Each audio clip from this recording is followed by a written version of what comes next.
भूत भावन भोला का कहाँ का तोला। जय हो भूत भावन भोला का कहाँ का तोला। जय हो भूत भावन भोला का कहाँ का तोला। जय हो भूत भावन भोला का कहाँ का तोला। जन जन के तय दुख हरैया भोला गा भोला गा।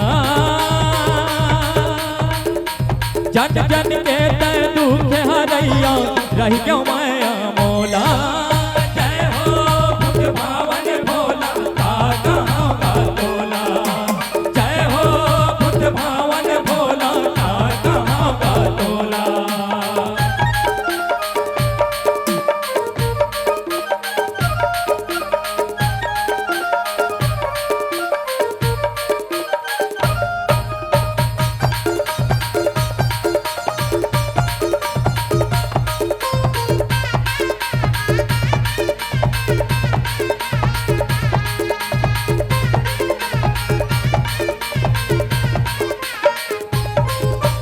महावीर उद्यान में बैठे भोला संगद धारी। भोला संगद धारी तोरे दरस पर सब जन आते लइका संग महतारी।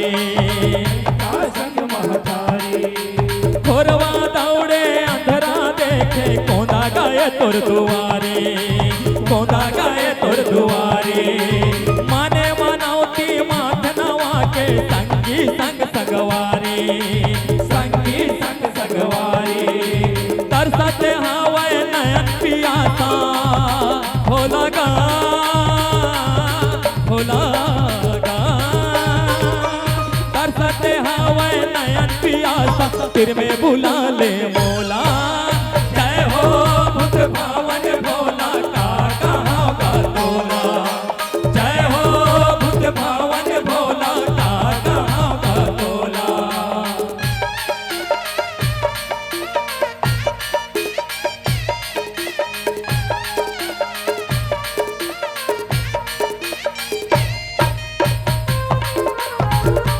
बोल शंकर भगवान की जय।